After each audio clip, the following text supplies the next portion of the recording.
Live from New Delhi, you're watching DD India News Hour, India's voice to the world. I am Anil Thomas. Coming up in the next 60 minutes.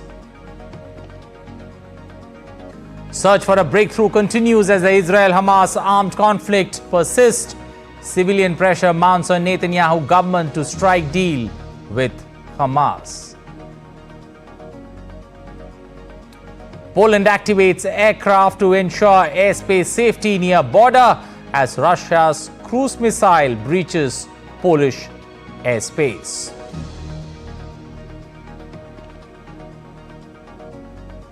India's External Affairs Minister highlights India's unstoppable momentum and growth story, highlights positive relations with Russia while slamming China and Pakistan.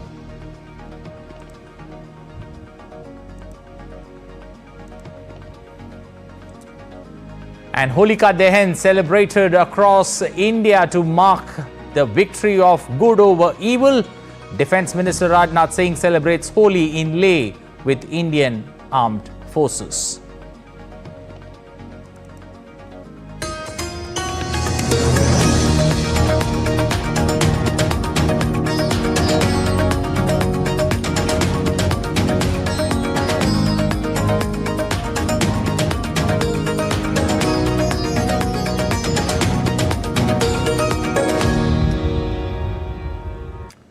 Well, former Indian Air Force Chief R.K.S. Bhadauria has joined the Bharatiya Janata Party on Sunday at the party headquarters in New Delhi. Bhadauria hails from Uttar Pradesh and the party is yet to name its candidate for several seats in the state in the upcoming Lok Sabha elections.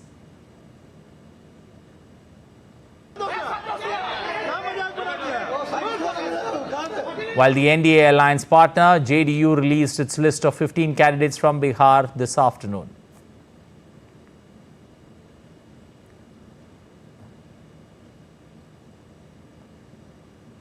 The Congress too released a list of 3 candidates on Sunday.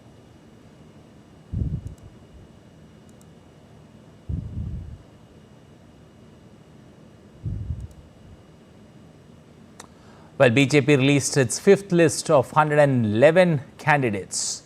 So that's how the election battle in India is shaping up. Remember, there are 7 phases to this particular parliamentary election that India faces, with the counting taking place on the big day, the 4th of June. Staying with India, India's External Affairs Minister Dr. Jaishankar, on his 3-day visit to Singapore, dismissed the notion that Moscow is drifting towards China. Interacting with the Indian community in Singapore, Jaishankar said that the ties between India and Russia remain strong, notwithstanding Moscow's invasion of Ukraine. India has not yet condemned the Russian invasion of Ukraine, and it has been maintaining that the crisis must be resolved through diplomacy and dialogue. That Russia is a country with which we have always had a positive relationship. Both India and Russia have taken that extra care to look after each other's interests. So I think we should have that confidence as we go forward.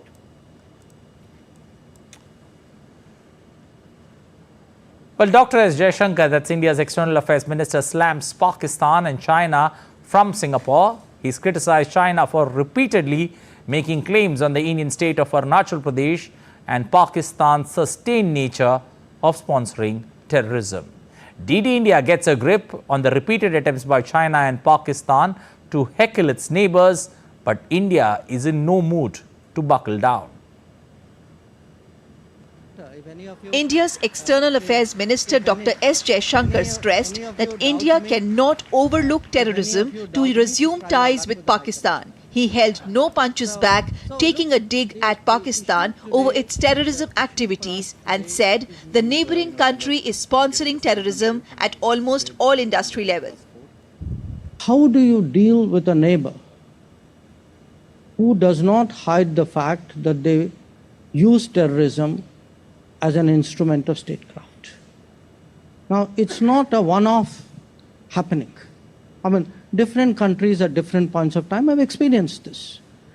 But a very sustained, almost an industry level, assembly line of people whose job it is to do bad things at night. to produce this with the intent of pressurizing your neighbor becomes a real challenge. So what we have come to conclude is that we have to find a way of addressing it, that dodging the problem gets us nowhere. It only invites more trouble. So I don't have a quick instantaneous fix, but what I can tell you is that India will not skirt this problem anymore. Speaking at an event held post his lecture session at Institute of South Asian Studies of National University of Singapore, Dr. Jaishankar criticized China for repeatedly making claims on the Indian state of Arunachal Pradesh and dismissed Beijing's claims as ludicrous. The External Affairs Minister asserted that the frontier state was a natural part of India. We're not talking of solving the boundary dispute. We are talking about maintaining peace and tranquility on the border. And we had. I mean, from 1975 till 2020, nobody got killed on that border. So for 45 years, it worked. We have to ask ourselves today, why is it not working now? And until we have that stabilization of the border, to me, it is illogical to expect that the equilibrium building, the relationship building, doing more things would move forward. It was the first public comment by the Indian External Affairs Minister in the wake of frequent claims by Beijing over the Indian state of Arunachal Pradesh and its opposition to Indian leaders visiting the Indian frontline state. Earlier, India had dismissed China's absurd claims. Bureau Report, DD India.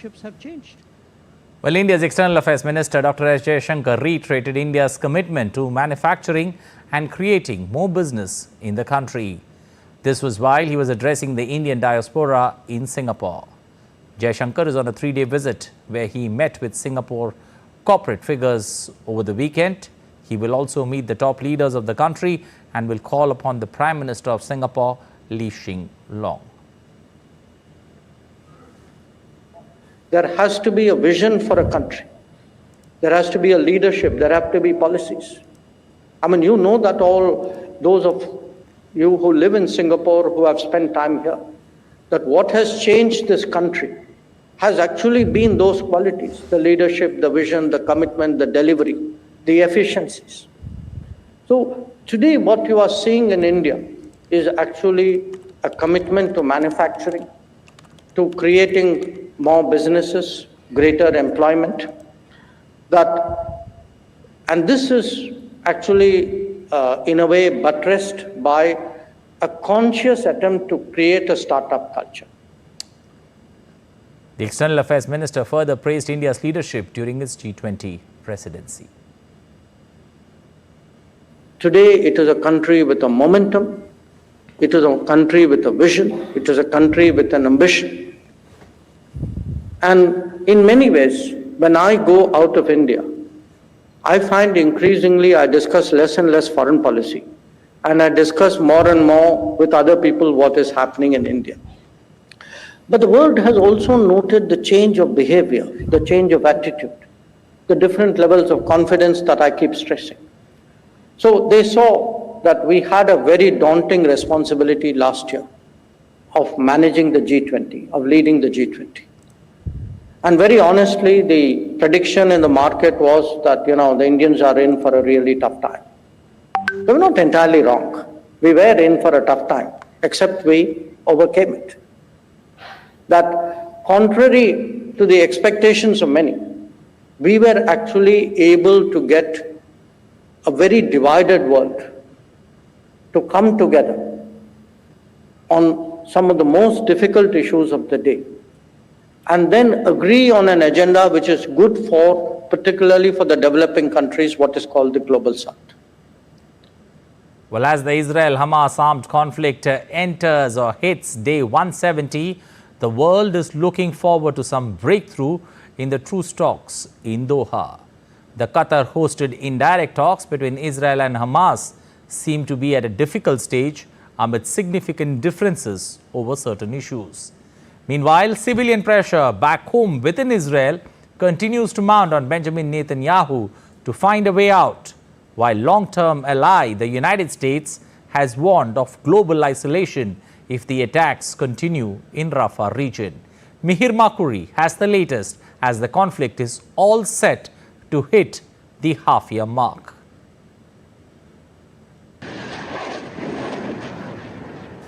As the Israel-Hamas conflict rages on, intense negotiations are going on in Doha to reach a new Gaza truce. Israeli officials led by Mossad chief are in talks with Hamas, mediated by CIA director and Qatari and Egyptian officials. However, a deadlock continues due to significant gaps in the prisoner-to-hostage ratio. Israel is willing to suspend its offensive for 6 weeks for 40 hostages, but Hamas is demanding more concessions. Meanwhile, civilian pressure is mounting on Israel's Netanyahu government to strike a deal with Hamas and secure the release of hostages held in Gaza. I'm here tonight, like every Saturday night, to speak in the loudest voice I can for my brother who's been a hostage 169 days in Gaza, speaking to the government to move forward on the deal. Everyone is in Qatar. It's time to close the deal.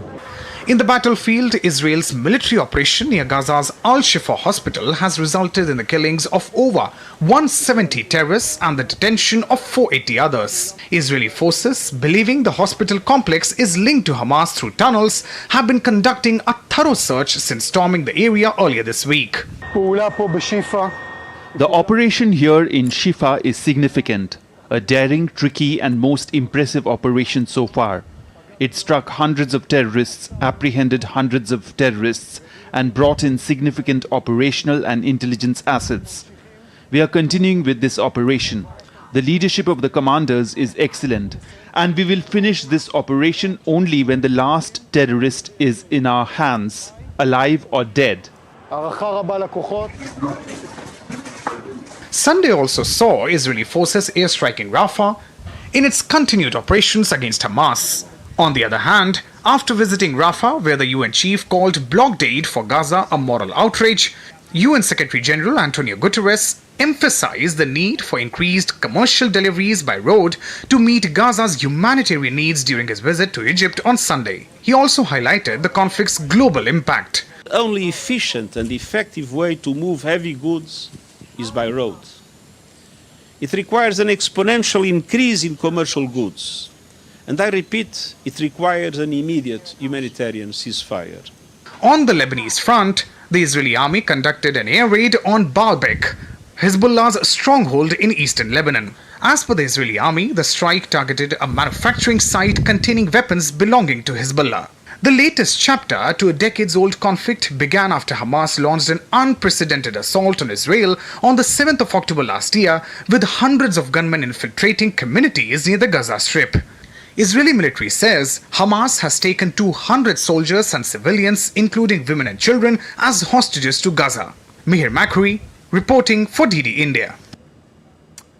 Still to come on DD India News Hour.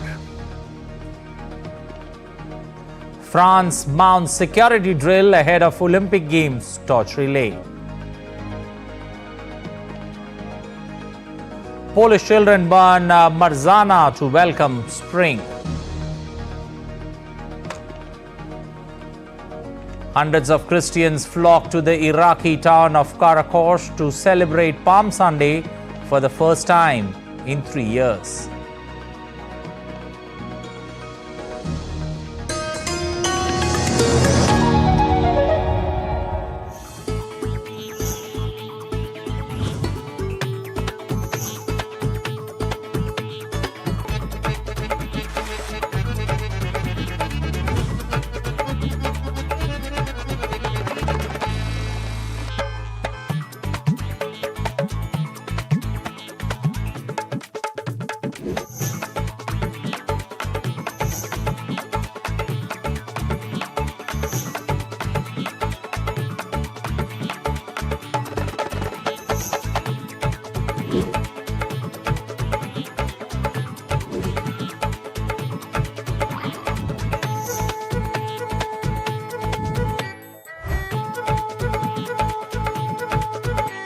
Welcome to Jaipur.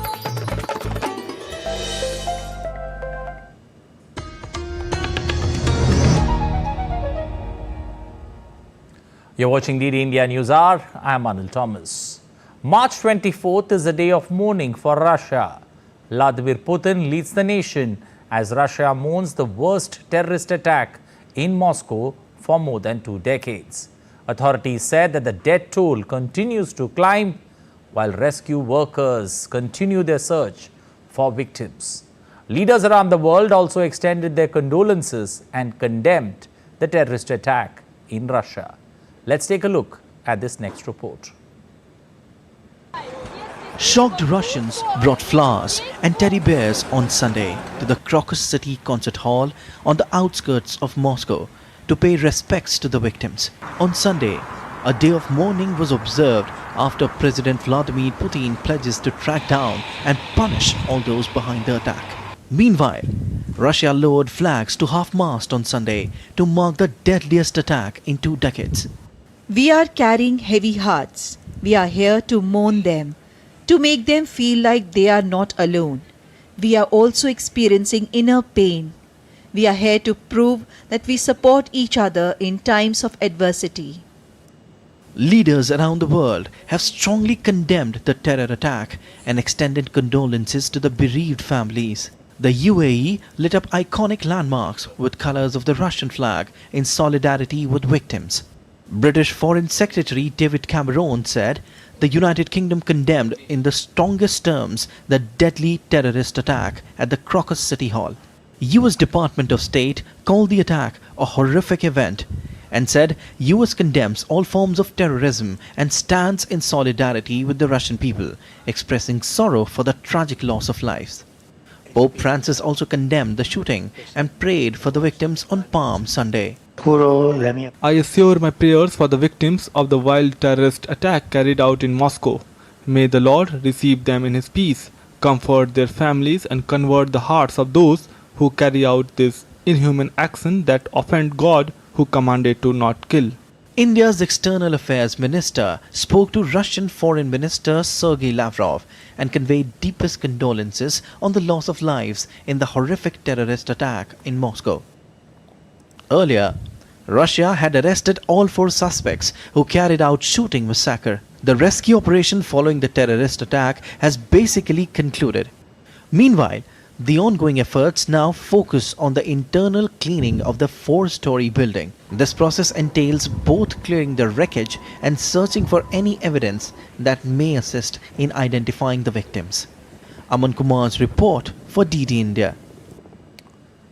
Meanwhile, in the latest update on the Russia-Ukraine conflict, Russia launched 57 missiles and drones on Ukraine in the early hours of Sunday, targeting Kyiv and the western region of Lviv. Ukraine's Air Force reported that defense systems destroyed 43 air weapons launched by Russia, and the head of Kyiv's military administration stated that there was only minor damage from the attack. Meanwhile, Poland stated that a Russian missile went about 2 kilometers into Polish airspace early on Sunday before returning to Ukraine. Monitoring obejmował kilkanaście rakiet zmierzających w The stronę... Polish army's monitoring involved dozens of Russian rockets aiming at the Lviv district. This monitoring also involved exchanging information with the Ukrainian side. At 4:43 a.m., one of the Russian missiles violated Polish airspace. The object entered Polish airspace over the village of Osordo, Lubelski administrative district, and was over the territory of our country for 39 seconds. It went around 1,000 to 2,000 meters into our country. Przez 39 sekund wleciał. Well, for more on that Russia-Ukraine crisis, joining us this evening is Dasha Chernushova from Moscow. Dasha, good evening. As Russia mourns victims of that concert shooting, with the numbers rising, what's the latest, especially on the hunt for the suspect and the day as it panned out?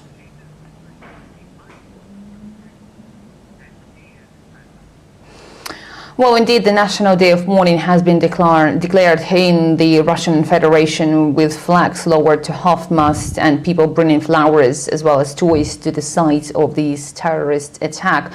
The Russian president was also shown by the Kremlin lighting the candle at the church in the Nova Ogareva in memory of the victims of this attack. To this moment, the Russian Investigative Committee said that the death toll has increased to 137. 62 bodies have been identified. For the remaining ones, it is needed to conduct the genetic expertise, and this is what is happening. In the meantime, the death toll could increase because we understand that under the rubble at the Crocus City Hall there could be more bodies of people who tried to hide in different rooms of this building from the gunmen and later suffocated because of the combustion in those rooms.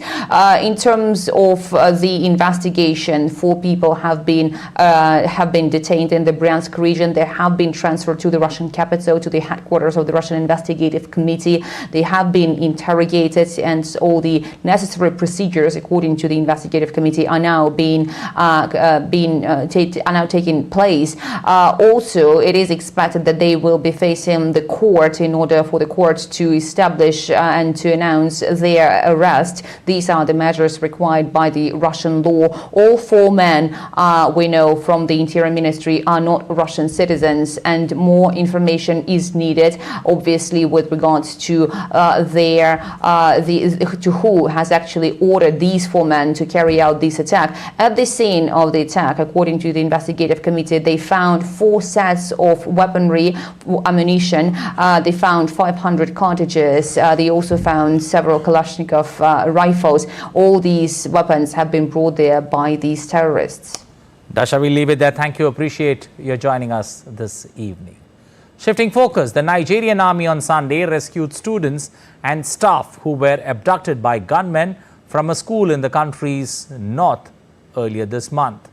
Military spokesperson Major General Edward Buba said that 137 hostages, which includes 76 females and 81 males, were rescued in the early hours of Sunday in the neighboring state of Zamfara.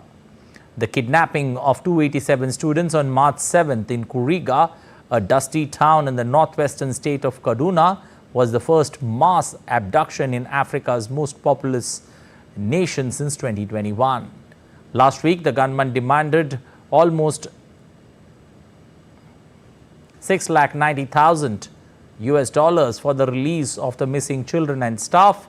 The government had said it would not pay any ransom. Akinde Tessim now joins us from Jos in Nigeria. Good evening, Tessim. Abducted school children in Nigeria's north freed. What are the reasons, especially for the step, as it comes a day before the end of that ransom deadline?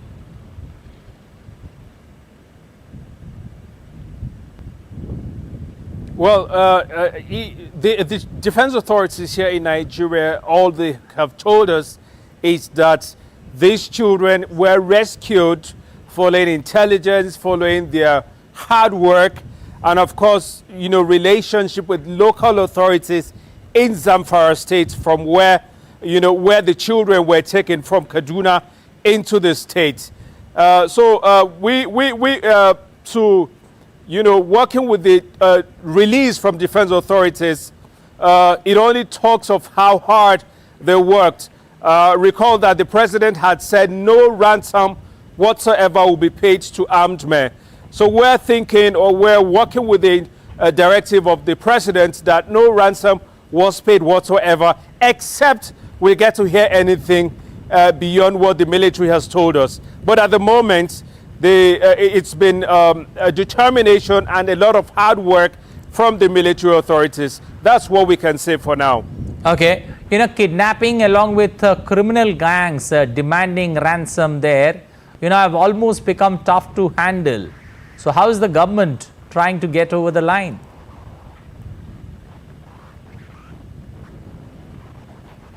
Yes, indeed.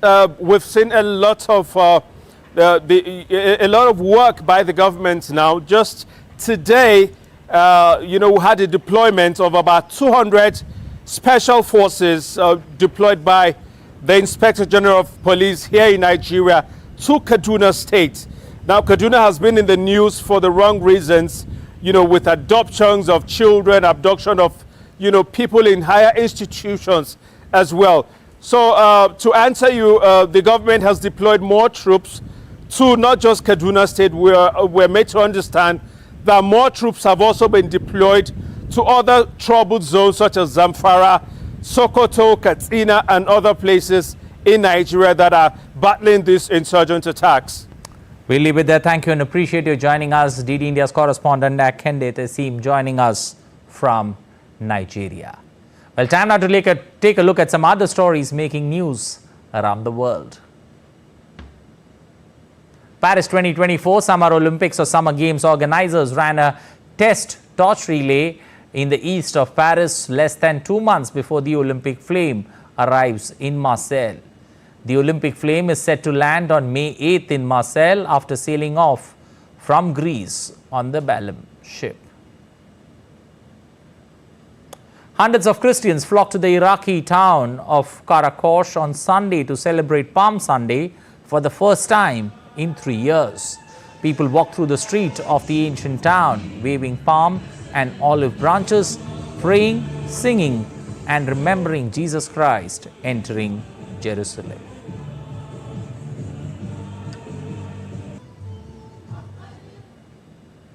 Polish families cheered as they burned the effigy of Marzana, the ancient Slavic goddess of winter, marking the seasonal transition to spring at the Grodzisko Open-Air Archaeological Museum in Sopot.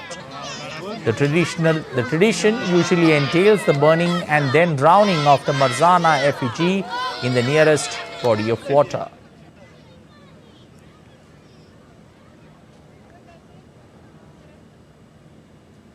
Still to come on DD India News Hour.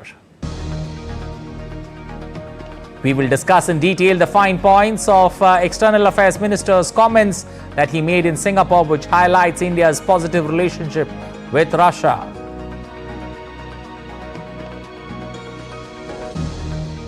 Indian Embassy in UK celebrates Holi.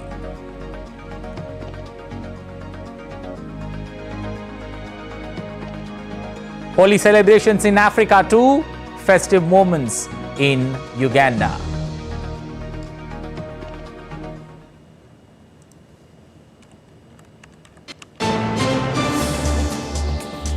Voice of a rising aspirational world. Stories of challenges, struggles and accomplishment.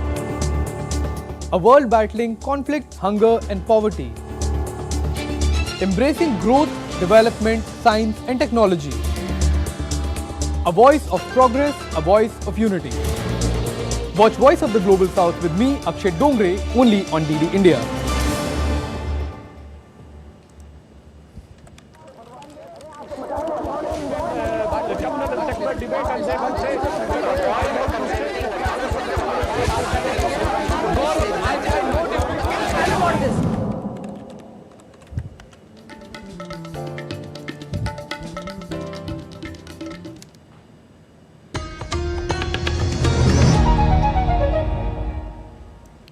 You're watching DD India News Hour. I'm Anil Thomas. A quick recap of the headlines. Search for a breakthrough continues as the Israel-Hamas armed conflict persists. Pressure mounts on Benjamin Netanyahu's government to strike a deal with Hamas. India's External Affairs Minister says India's unstoppable momentum and growth story continues, highlights positive relations with Russia while slamming China and Pakistan. Holika Dahan celebrated across India to mark the victory of good over evil. Defence Minister Rajnath Singh celebrates Holi in Leh with Indian Armed Forces.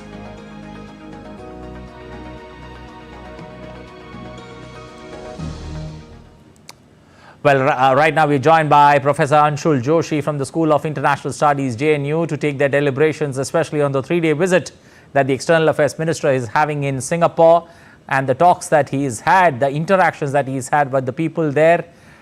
Professor Joshi, good evening. Welcome to News Hour. Let me first begin by asking, the External Affairs Minister's thoughts on China and Pakistan in particular.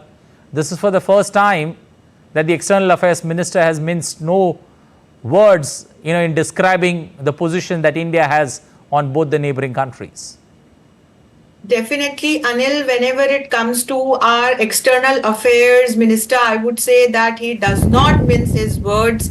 Whenever it comes to the matter of China, or for that matter, Pakistan, or for that matter, terrorism, he always gives a very clear message, and he has done that from different significant multilateral platforms also. While speaking in Singapore and during this very important visit, that would certainly be proved as a fruitful one in mustering the kinetic energy of India to bring along the like-minded nations like Singapore, or for that matter Philippines and Malaysia, not only to promote India's bilateral relations, but also to ensure regional security and global good.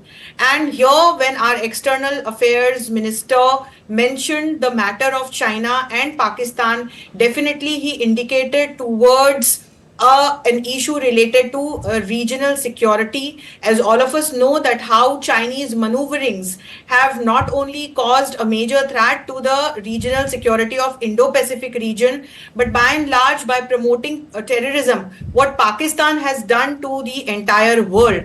And when it comes to these three countries, Singapore, Malaysia and Philippines, Anil, we also know that how all these three countries have their own separate territorial disputes with China. And Singapore has been slamming China time and again for entering into its maritime space, or for that matter, what it is doing in this Spratly Islands. Philippines also had the similar kind of issues with China, and Malaysia also has similar issues with China. So while explaining what China does to the world or to the regional security, definitely our external affairs minister indicated towards building up a momentum strategically among all these nations, so that the neutrality, stability and peace of this region should remain stable. Professor Joshi, when one gets the sense of, the tightrope walking that Russia needs to do, now that there is a shift in focus or a shift in attention from a special military operation to a war that Russia or Kremlin indicates, do you see the sense that, Russia needs to keep all its neighbors, pretty close to, serving its interest? And that's something, that clearly indicates that, the relationship that Vladimir Putin and Narendra Modi enjoys goes beyond, time tested. It's time tested and goes beyond all expectations. Definitely, Anil. And when we bring Russia into the debate, we have to keep different dimensions open for the discussion. And we cannot look only into India-Russia bilaterals, where we see a very comfortable, partnership, a natural partnership for years. And when we look at this relationship from China's angle, many experts raise exclamation marks. But as an expert, I always believe that the kind of relationship the two nations enjoy, whenever it would come to like India and China, I think Russia would play a neutral role. Coming to the war, when we look at the war that is going on between Ukraine and Russia, here it's a tightrope for Putin, definitely. Anil, and India has so far taken a very neutral stand.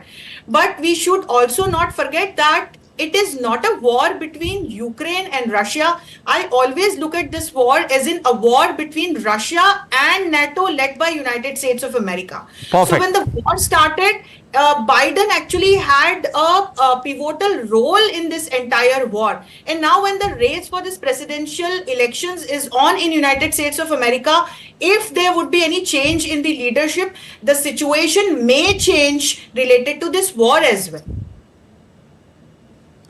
Professor Joshi, when one takes a look at especially Russia and India's friendship, that's grown over the years, do you get the sense that the External Affairs Minister was indicating or asking West to mind its own business, while the the countries, especially like-minded countries, continue to strengthen or go from, block to block, building this relationship and taking it forward? Definitely, and I would like to recall the moment when our external affairs minister stated similar kind of a thing when he was having a dialogue with Ursula von in Raisina dialogue. It was True. I think, a year or 2 years back, when we were warned by Ursula von that we should stop taking oil and gas from Russia. And that was the reaction from our external affairs minister. And he was appreciated by all the like-minded nations at that point in time. And that is what he has been stating, that it's like a new era, it's like new time, which belongs to Asia, which belongs to the emerging economies, which belongs to the developing nations of Africa, Latin America and Asia. And when we bring this matter of good bilaterals, or I would say natural partnership between India and Russia, India has been able to successfully execute its neutral and all aligned, I would say, foreign policy in past couple of years, wherein we clearly mentioned that we are no more non-aligned, we are all aligned, and that's where we are able to maintain a good relationship with Russia while starting a new chapter of strategic partnership with the United States of America. And US also understands it very well, and I think it has accepted this partnership between India and Russia. Professor Joshi, when one takes a look at different pulls and pressure that every country in today's times face, looking at two armed conflicts that we are seeing on two sides taking place, one in Israel and the other between Russia and Ukraine, do you get the sense that, people questioning, especially friendship between nations, need to look at a bit of history and also the challenges that are before the countries, especially when they extend the olive branch? I mean, it's a very good question, and it takes me to the concepts of international relations, what I teach in Jawaharlal Nehru University. And when we take a look at global politics, it's a very complex world wherein things keep changing, very dynamically. And we live in a world that is multipolar. It is no more a bipolar or unipolar world. And at the same time, it's a world of complex interdependence, wherein nations align with each other due to or on the basis of their own national interests and their priorities. And the nature of different leaders also play a critical role here. But we should also not forget that bilaterally and multilaterally, things keep changing. As in, the regional and global situations change. So on one hand, we are observing this Russia-Ukraine war. It is going on, and we couldn't stop it despite having different multilateral platforms and vehicles like United Nations. And on the other hand, this another war zone has opened between Israel and Hamas. So considering these issues and what is going on in Indo-Pacific, we cannot ignore that as well.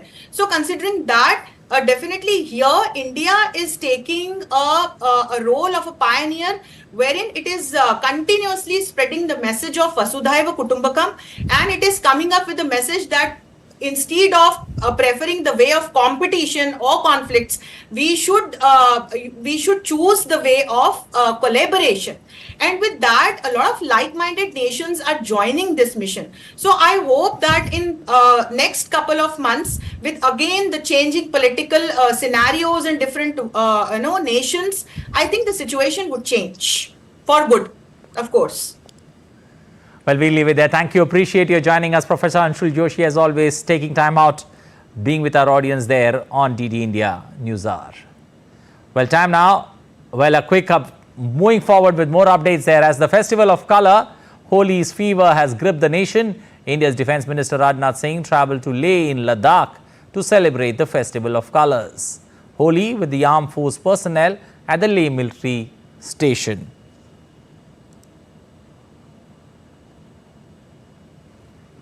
Defence Minister commended the valour and determination along with sacrifice that the soldiers do for protecting the nation in harsh terrain and inclement weather. He urged the armed forces to establish a new tradition of starting the celebrations of festivals with the soldiers a day before. The minister and armed forces personnel were seen smearing colors on each other and exchanging greetings. Army Chief General Manoj Pandey was also present on the occasion in Leh.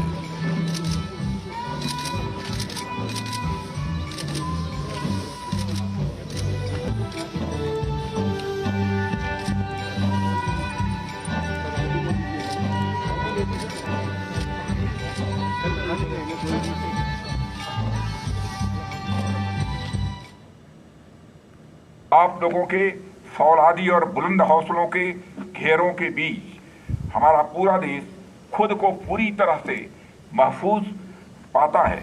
हमारे देश की एक लंबी सीमा है। इन सीमावर्ती क्षेत्रों से कभी कभार चिंताजनक खबरें भी आती हैं। इन खबरों के बावजूद आपको मालूम है कि आपका देश एक खुशहाल भरी जिंदगी जी रहा है और लगातार यह हमारा देश आगे बढ़ रहा है। The Indian Defence Minister laid a wreath at the Hall of Fame in Leh, Ladakh. The Hall of Fame is a museum constructed by the Indian Army in memory of the brave Indian soldiers who laid down their lives defending the motherland. It stands as a reminder of the great sacrifices made by our soldiers to ensure the safety and security of our country.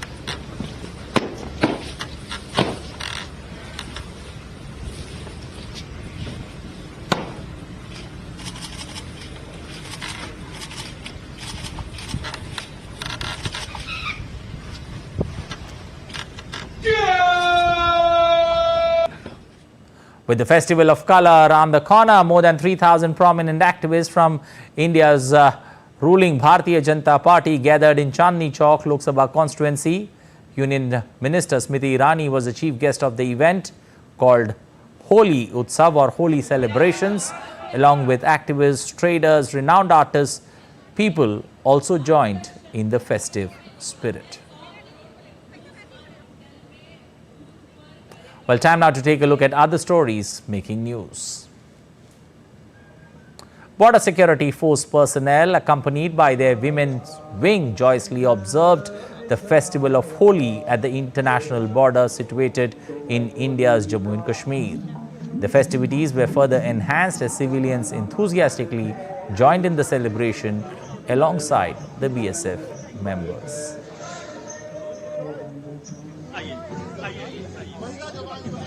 The Directorate General of Foreign Trade in India has announced the extension on the ban on onion exports, originally which was set to expire on the 31st of March this year, until further directives are issued. This decision aims to bolster the domestic onion availability and regulate prices, ensuring stability in the market. The Indian Meteorological Department, that's IMD, has predicted enhanced rainfall with thunderstorms over northeast India and sub-Himalayan West Bengal till the 26th of March. The Weather Department said that isolated heavy rainfall and lightning is expected to occur in Arunachal Pradesh, Assam, Meghalaya and Sikkim. Still to come on DD India News Hour. Selva Vinayanagar Koili in Kandy city of Sri Lanka is observing the annual chariot festival today. Bringing you Holi from the sacred city of Vrindavan.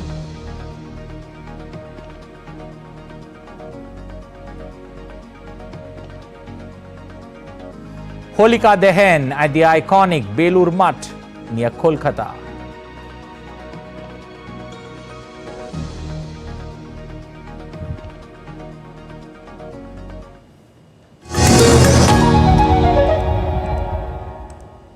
Never stops, where information shapes our reality. One app stands out, helps you stay ahead of time. Introducing the DD India app, your gateway to a world of news right at your fingertips. Your most trusted source of news goes global, goes digital. Explore a world of options, top stories, live updates, in-depth analysis, and more. Stay informed wherever you are. Real-time alerts keep you ahead of the curve always. The DD India app, connecting you to the world one story at a time. Download now and explore the world of knowledge, insights, and You're watching DD India News Hour. I'm Anil Thomas.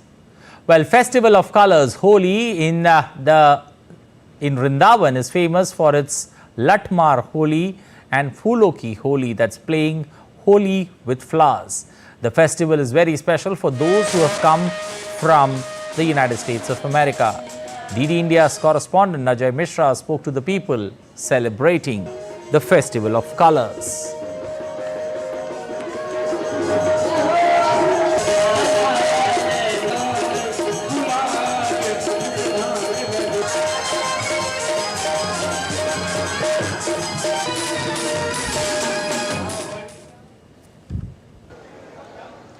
The great Indian Festival of Colors, Holi, is becoming truly international because lot many citizens from across the continent have come here in Vrindavan to actually feel and experience the different colors of Holi. I have with a few friends who have come from USA. What's your name?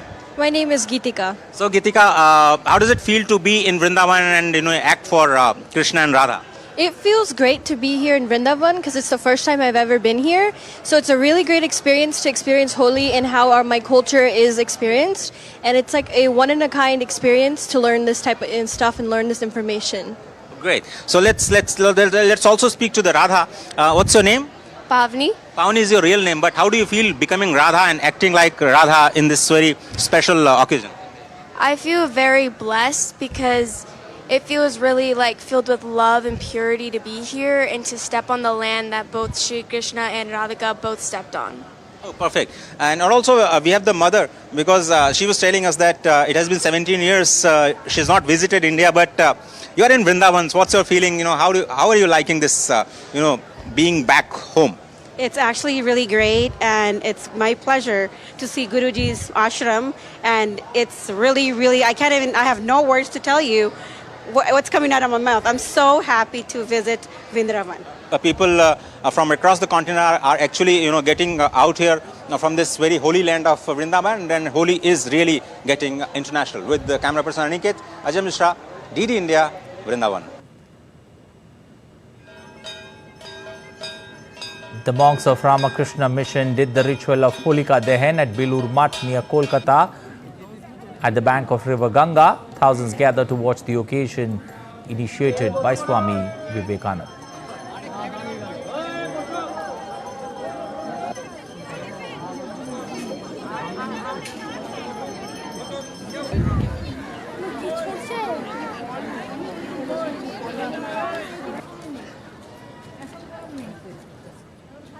The Indian Embassy in the United Kingdom extended a warm invitation to Indian students living in the UK. They were welcomed to India House to join in the lively celebrations of Holi. There, amidst the cheerful atmosphere, they immersed themselves in the joyous festivities, painting the day with vibrant colors and enjoying delicious sweets.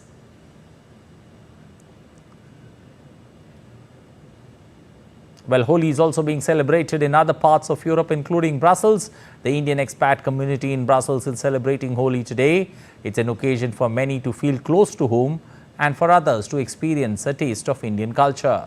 Our correspondent Ishan Garg is at Brussels Temple, where the event is being held live, and joins us from there. Ishan, how are the Holi celebrations in Brussels? Are people playing eco-friendly Holi there in Europe?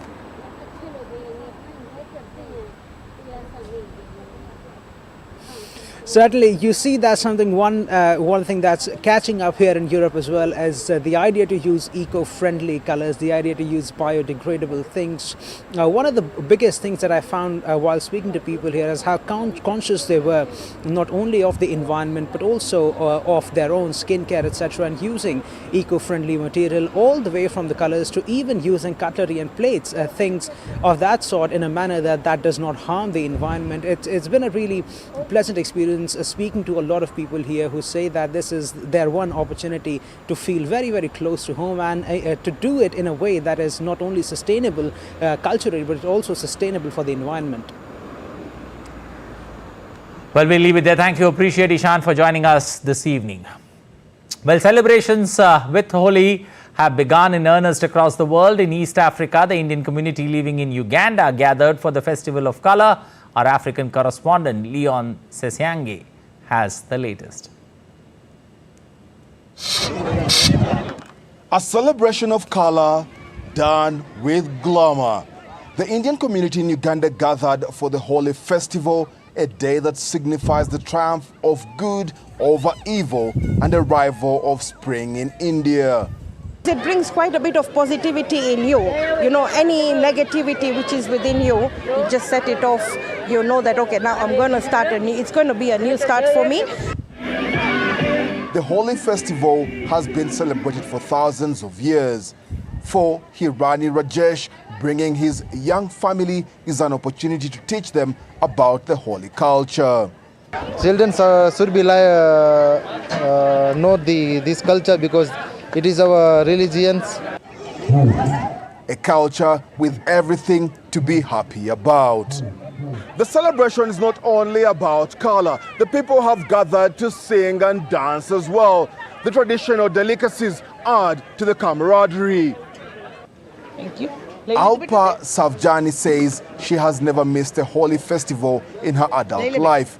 It is a significant part of her life. So it is 1 year, two festivals which is come more important to us.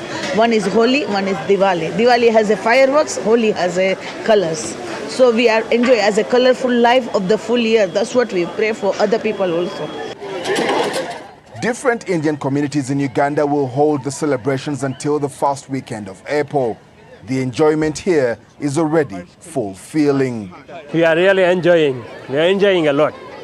It's been really fun because we've just come, but ever since we've started, it's really fun. The organizers plan a bonfire to light up the festival. For the celebrants, this single day truly remains a reignition of the belief of new beginnings.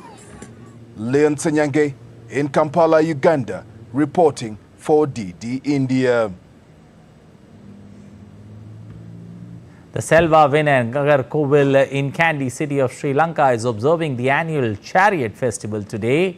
On the occasion, the Assistant High Commission of India at Kandy organized a Dhanshala. Ice creams were distributed to around 3,000 devotees who participated in the Chariot Festival. As Sri Lanka celebrates the auspicious occasion of Median Poya, the High Commission of India in Colombo unveiled a Buddhist exhibition at the Sri Sambodhi Mahavihara temple. This exhibition serves as a vibrant tapestry, weaving together India's profound Buddhist legacy through a collection of evocative photographs. The exhibition depicting pivotal moments from the life of Buddha, showcasing revered pilgrimage site across India. You're watching DD India News Hour. Time now for sports updates. Top seed Spaniard Carlos Alcaraz breezed to a win over countryman Roberto Carabel Bena on Saturday night to advance to the third round of her rain-hit Miami Open. The 20-year-old Alcaraz broke the 31-year-old early and to claim a straight sets 6-2, 6-1 victory to advance to the next round, where he will face Frenchman Gael Monfils.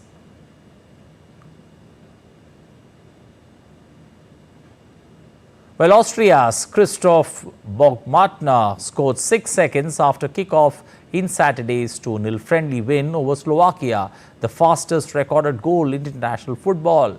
The 24-year-old sprinted from the center circle and skipped past 3 challenges before firing a low shot from outside the box into the bottom corner. A record that almost stood for 11 years was almost broken.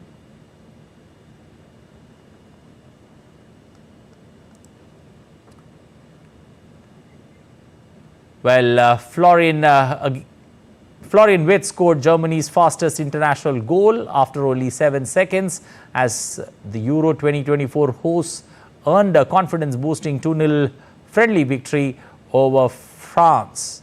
Wirtz standard a shot from a quick pass from Toni Kroos, back from a 3-year international retirement straight after kickoff. Lucas Podolski's goal for Germany against Ecuador in 2013 had been the quickest international goal scored until Baumgartner and Wood's efforts.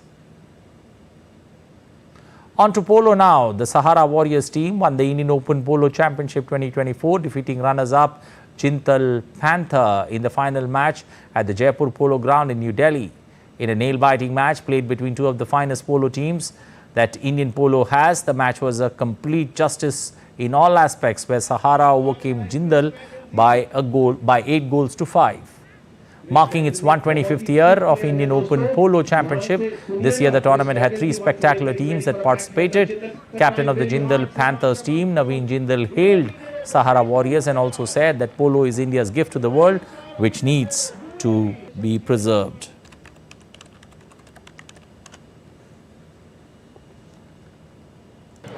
Today we played the 125th year of the Indian Open Championship. So Indian Open Championship is the highest level of polo that's played in India.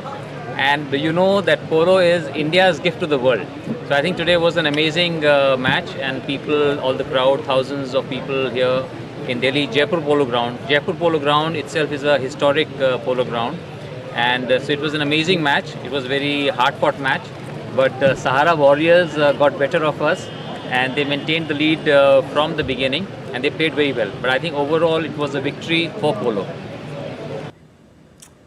Well, Naveen Jindal all smiles and a political development that he's joined the BJP earlier today. Well, that's all we have time for in this edition of DD India News Hour. But let us know your thoughts on the news of the day. You can connect with us on Facebook, X and Instagram. You can also watch us on online, that's ddindia.co.in. Well, that's it in this edition of DD India News Hour. I am Anil Thomas from all of us here in Delhi. Thanks for watching DD India News Hour.